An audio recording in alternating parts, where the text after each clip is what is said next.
So yun, good day. Another done installation na naman po tayo ngayong araw. Pang third client po natin. Done installation na naman po tayo ng GPS tracker with kill engine with mic dito sa Toyota Vios. At ang ating client po ay galing pa ng Santo Tomas, Batangas. Dinayo po tayo dito sa Calamba. So ngayon po ay demo tayo ng ating in-install na kill engine. So ngayon po, ma'am, pwede po bang send ng kanyang code? Opo, pa-send po ng kanyang kill engine. Once na na-send po ng ating admin yung code at na-receive po ng ng tracker yung code na sinend, automatically po yan, milliseconds marireceive niya, isa-shutdown niya yung sasakyan. So makikita nyo po ngayon, yan, meron siyang 5 activation code. Ibig sabihin activated na yung kanyang kill engine. Once na natapos yung 5 confirmation, totally shutdown na po ito. So yan, makikita nyo po,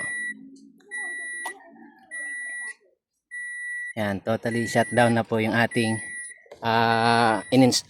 GPS tracker.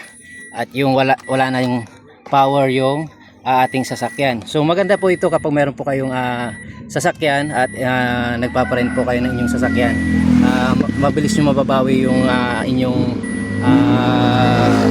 sasakyan po. So kapag na-locate nyo na po yung kanyang location, pwede rin nyo na bang ibalik yung kanyang power. Sige po ma'am, paki-send nga po ng kanyang code. Once na na-send ni ma'am yung code at na-receive ni GPS tracker, yun, buhay na kaagad siya. So makikita nyo po dito sa kanyang dashboard, wala po yung check engine or anumang abnormalities. Wala po tayong cut, wala po tayong splice, plug and play po yung ginawa nating installation. At kamusta naman po ma'am yung installation mo ma'am? Okay naman, maganda siya. Maganda siya.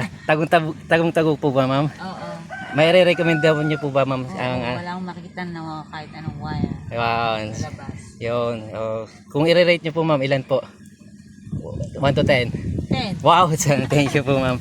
So yun po, kung gusto niyo po magpa-install ng ganitong GPS tracker with voice monitoring at kill engine, message niyo lamang po ako sa aking FB page. Yun lamang po. Thank you for watching and God bless po.